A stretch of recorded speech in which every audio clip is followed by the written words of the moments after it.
Alrighty, lumberjacks, welcome back to another episode of FDR Logging, because I'm FDR and I'm logging. So one thing I'm going to do that's annoying me is I think this pile is actually sliding a little bit, or it has been sliding.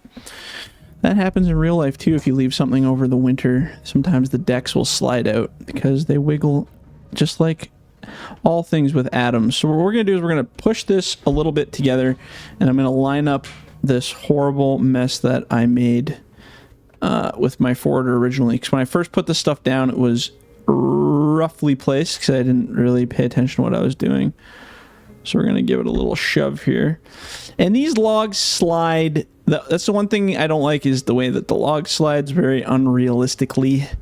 In real life, your head pushes back quite a bit when you're butting up against the pieces. But we're just going to go with the flow here. So I'm going to trying to keep them all as flat as you possibly can, except there's any that are at a weird angle. That's where you're going to have the most issues. So if you have any on the bottom that are like twisted sideways or kind of at like a 45, I'm actually going to rotate this around so that I'm not hitting it with my stabilizer. So you can scoop that bottom one. Yeah, you want to try to keep them, like I said, as level as possible while you're working. So we're not rendering a video in this episode, so we're really going to test the physics here and see how far we can push it. So see, that's probably why my pile's rotating. See how these ones down here are kind of at an angle? See how they're crossed to the pile? These little guys down here. Oh, sorry, my HUD is off here. I can't finger point. So right here in the center, these ones are off to the side here. So one thing you can do is you can just grab them. Actually, I don't know if you can do that with regular. You probably need super strength to do that. But if I grab them and pull them out, it'll kind of straighten out your pile a bit. But as you can see, mine's at like a stupid angle. So that's probably why those were sliding so weirdly, because they were crossed. I don't really see any other pieces that are super crossed in the pile. So I'll just push these together here a little bit. And again, in real life, it's a little bit, depends on the pile and the type of wood, but usually can't push them quite as easily as I'm pushing them right now, because right now they're kind of like slippery paper logs. But I'm going to keep adding to this deck because I really want to see how much we can get out of it. That's quite a bit of wood down already. So I'm just going to get that forwarder, and I think we're just going to keep adding to it. We're slowly building a road and forwarding and doing all kinds of stuff here, so I have so many machines all over the place. Okay, so we have this giant deck of wood right next to us here, so I'm going to grab this and throw it in there. And we'll see how well we can load this stuff up. Parlunk it in there. I didn't really have a topic. The last few episodes I've just been talking about modding and stuff for so long that I didn't even think of a topic. I'm sure lots of questions are going to come up as we go, as we're modding. Oh, so there's one thing I just noticed I should probably look at.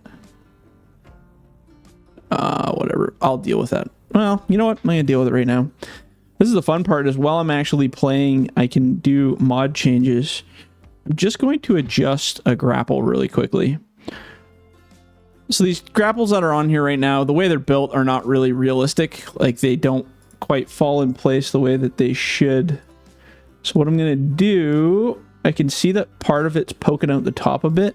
So I'm actually just going to lower that down. Oh yeah, I see what's going on. It's way too high. So we're going to lower that down a little bit. And then we're going to look at the other one, which is probably, oh, this one's not as bad. I must have just totally kiboshed this and not looked at it when I put it together. So we're going to reload this machine. And that'll drop those claws down a little bit. That's better. Not perfect, but better. At least they're not clipping directly through the top anymore. So there you go. That was an easy fix. I'm just going to save that, put it aside. Something you guys will never probably even know was happening by the time you see the update. Oop. So yeah, like I said, I'm going to see how many logs we can get into that pile. There's quite a few in there already. But the game's, I don't know, playing pretty nice with it, so... trying to get a big scoop in there. Shwink. Oops. I keep turning into this stupid tree that's right there. Joys of forwarding. Paying attention to your landscape. So I'm going to see if I can drag that down here a little bit. There we go. Ah. There we go. Perfect. As perfect as I feel anyway. Let's see if I can swing it out. Oh, that's a good grab. I like that one. But yeah, so far no major issues that we've run into to report. There's lots of comments from people about there's a few missing machines that were in FS22 that are not currently in FS25. I did explain that earlier, saying that some of them are getting redone prior to coming into the game. Some have extremely high poly counts and need to be remodeled or at least cleaned up before I can bring them into the new game. So some of them are sitting there in unfinished status. Some of them are thinking about it. Some of them are on the working bench right now. The next update probably won't be for a little while here. It's funny, you get so many people that are just like, oh, when's the next update? It's like, dude, really? It just came out. Like, come on, give me a break. But, you know, I understand. Humans are humans, and enough is never enough. That's just how it always is and always will be. Give the world everything, and actually give humans everything they could ever want, and it's still not enough, and they want more, and they want different, and they want. We're the worst thing ever. Humans are just the worst. We're just so bad. But you play the little game and for whatever the purpose and do our thing. But yeah, after that little philosophical dive there, more mods will come. Don't worry. More machines are in the works. More things are in the works. There's lots of requests. I get lots of requests from people offering to, like, they want to buy, I don't know if they want to buy, like, they want to buy mods. So the deal is, I'll explain it. Actually, here you go. That's a good thing to actually talk about this episode. Can I request, can I buy, can you make mods for me? I get that request quite a bit. So here's my deal. If there is a mod that you want to buy or have modeled or have done, and you want to, if you already have a model or you want a model built or you're interested in getting a certain mod done, I'm not opposed to the concept if it's something I actually want to build. I've had some really weird requests for some really stupid stuff. I won't go into specifics to not shame certain people, but I've had some really weird requests for things, and I'm like, yeah, no. If it's something that's kind of in our ballpark for logging that's actually decent, and I know I can make it work, absolutely. If you want to pay for the process or pay for the model, I mean, models aren't cheap. The price has gone up over the last year. I think I told everybody about that, but it's anywhere from $350 to $400 US per model just to get it built. And that's not even including my time. Not like I charge for my time, but just as a waypoint of price in general. That's the cost just to get the model itself usually built, which isn't cheap. That's a lot of money. So depending on the complexity of the model or what it is, I mean, it can be anywhere from, you know, if you're just making an attachment, sometimes attachments are only like 140 to 150. But if you're doing like a full-blown piece of equipment, yeah, those get a little more pricey. I think that's a full deck. Oh, does my locking strap even get that? Oh, it does, yeah. So yeah, it gets very pricey, extremely pricey to do it. So if somebody wants to pay for the full dealio, what I can do is if you say, oh, Jordan, there's this sweet Tiger Cat machine I want to build, or a sweet Medill machine, or, you know, pick a brand. There's a sweet machine that I want built that you don't have in your collection. I would like to add it to the community, and you're willing to pay for it and do all that stuff. I can look at it. and I can do it. The two things that I run into, and I've done this for a couple people, some people are fantastically great. I usually lay it out for them and I say, it's going to be how I build it. And it's got to work. It's got to be proper. Like, it has to be FDR logging friendly in a way, right? Like, it has to be able to do its thing. So I'm not adding 6,000 beacon lights on it. I'm not going to make it, you know, I'm not going to add all this stuff on there just because you want it. If you hire me to build it, I will build it to spec of the pictures and how we are and how they are. But I'm not building it for you. I'm building it for the community. So the problem I run into with some people is they think, oh, I don't like it, change it. Oh, I don't like it, change it. Oh, I don't like it, change it, right? I am not here to work for you, and I'm not working for you. If you want to donate money to the community and you want a certain machine, say, this is the machine I want, I will send you pictures of it. I will be like, hey, look, your machine that you paid for, look, this is how it's going. It looks great. But if you're like, oh, I hate all of this, change all this, that's not happening, because that's not how it works.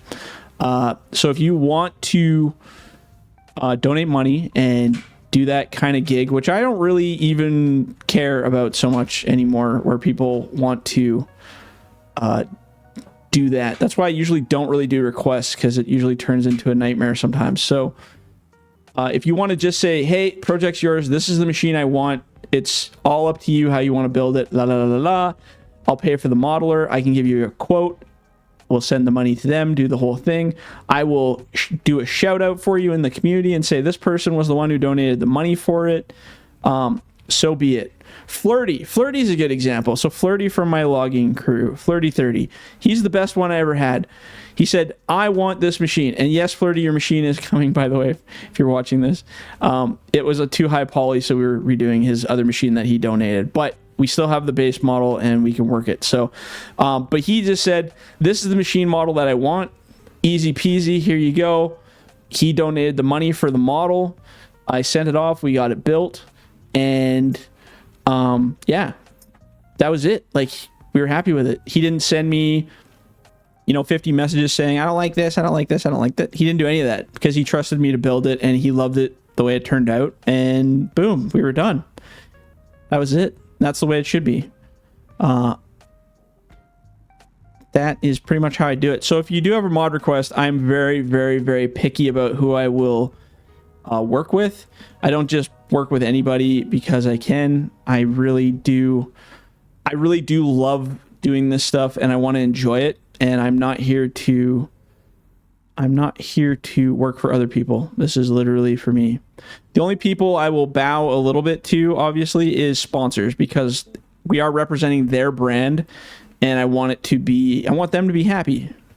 So I want to make sure it's good, right? Especially when they lend us their name, then I want it to be representative of their equipment. And so far, all the sponsors I've dealt with, some have been extremely detailed. Some have been leaving it up to me to do the best I can. All of them have been great. I haven't had one sponsor yet that I've dealt with. And the sponsors, the people I'm dealing with, are usually both the marketing teams and the engineering development teams for these companies. And some of the most amazing people I've had to deal with, they've been all freaking awesome for every single one of them. I mean, I've never really had that. So it's like we're all working together, doing cool things for each other. And it's just been a really positive overall thing. I haven't had one that I'm like, this sucks, like rolling my eyes. Like, there's been none of that. All the sponsors have been freaking super cool dudes. And most of the people I've met in this industry, especially related to the actual companies, are pretty darn cool dudes. Like, they're really good guys. So that probably helps too. Good people, great products, right? So I can't wait to continue to do more. Okay, I gotta stop. Like, I can't believe how big this pile is. And I'm not, like, we're still smooth 60 here, kids. I mean, I'm not rendering a video in the background. That helps. But I feel as though if we did this in 22, we would be lagging out by now. Would we not? Maybe it's just wishful thinking. I'm going to keep adding to this pile. Let's go do one more roll into it. Like, look at that. That's a huge freaking pile, man. I'm gonna back up. I'll get a long screenshot of this pile here. Turn the HUD off. That's pretty sweet. Isn't that wild? I don't know. That seems like more than we've ever done, and it's piling actually, you know, half decently. Okay, let's keep going. Let's see if we can break this sucker. I have a feeling one more load and we're gonna start getting frame rates. I don't know. It just feels like we're getting there. You know what I mean? But it could do with the physics being different, than maybe they not rolling around. Maybe they don't wiggle as much. Maybe they calmed them down a bit. I don't know. But I mean, that ain't no joke. That's quite a bit of wood for this game. We're going to keep building that deck and see how high we can get it. Let's go grab some more trees and stick them on there. So yeah, lost my train of thought. But yeah, working with people and mods. So yeah, if you guys want something built, shoot me an email. We can discuss it. info@fdrlogging.com. Just shoot me an email and let me know what the concept is, and I will see what can happen. And if it sucks, I will tell you I don't like it and I'm not doing it. And that's just the way it is.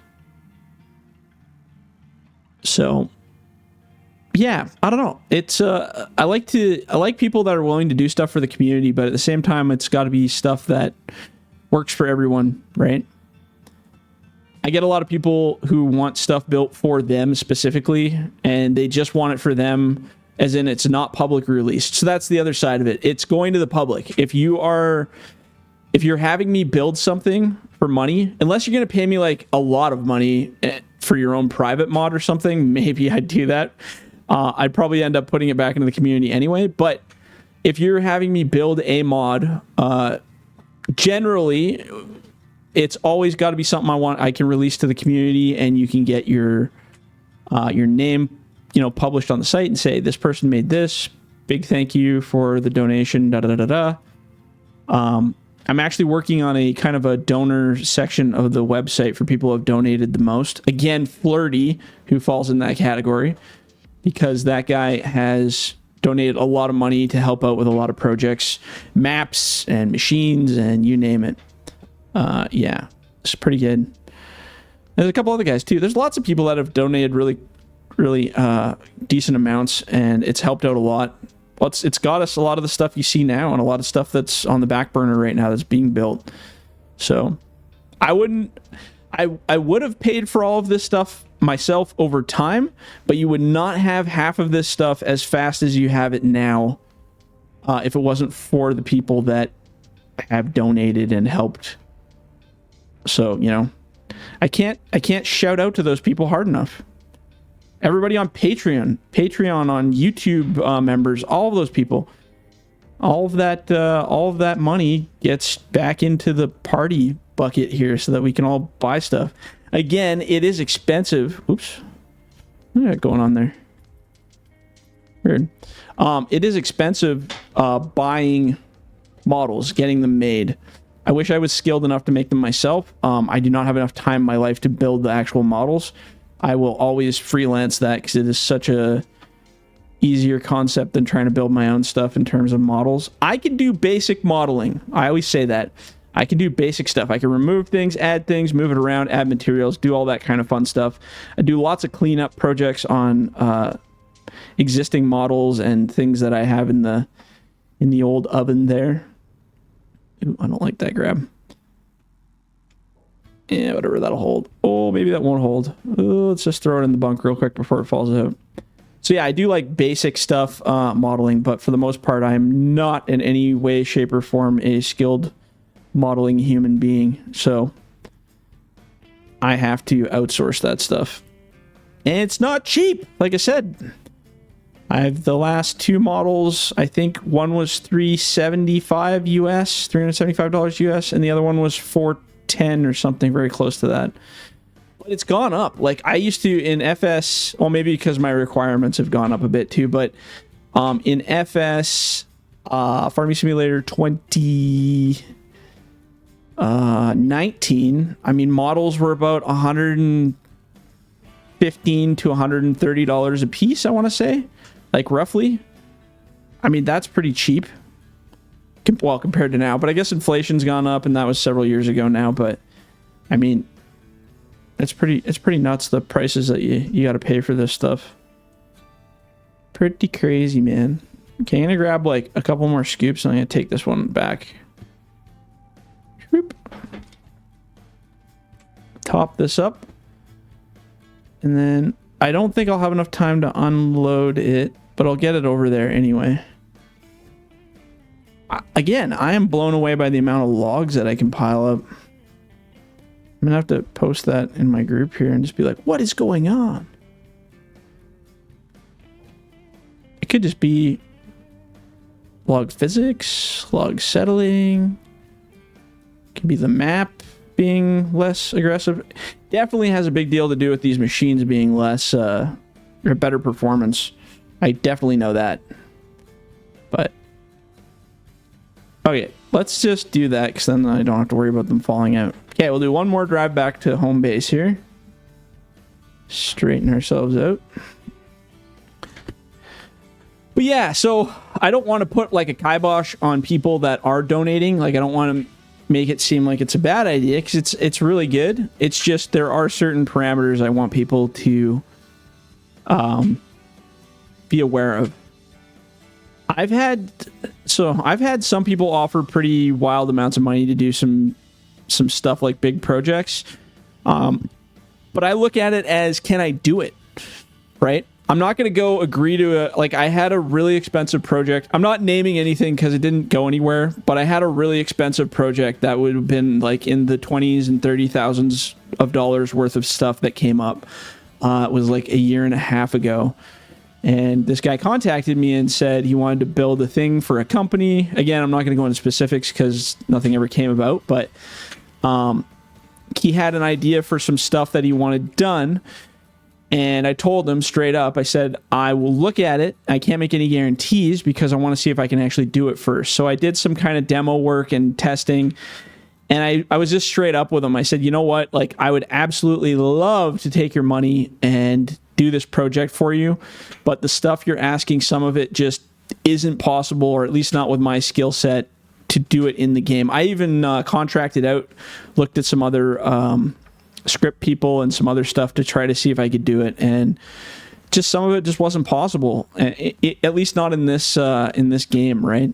So I was just straight up with them and said, yeah, sorry, I would love to do that, but it will not work in this game, and I lost out on probably lots of money. But again, I don't do it for the money. I mean, yeah, that sounds like a sweet project if you could find contracts and make money doing that, but that's not what I'm in this for. And I also want to make sure it's a good job. Like, I actually really do care about it being good, because I've spent a lot of time playing with this stuff, and I want it to be good. I don't want it to be this half-cut project, right? So maybe that's my loss, losing my sharky demeanor. Oh, there we go. I told you. See, now we got some frame rate drop. All right, so maybe we'll park this load away from this, because here we go. So that's the limit right there before we start getting some nasty frame rate drop. Okay, we'll keep this load parked over here for now until we get that cleaned up. Or we could just start a new deck somewhere too. Maybe we'll do that in the next round. So that's the limit before you start getting frame rate drop. Maybe a couple more logs in there you could get, but that's the stack limit, I guess. That's pretty sweet though, hey? Not bad at all. Right on. Okay, well, I'll leave it at that, and yeah, when we come back in the next one, we'll probably keep grinding that road. Like I said, right now we're just playing catch up. Still got a lot of logs to process, a lot of stuff to deal, and I should probably load this, I guess. Or maybe I'll just keep building decks all over the place, and then we'll have a loading day where we just load trucks for 700 hours. That could be fun too. But yeah, we'll leave it at that. All right, guys, we'll catch you in the next one. See ya.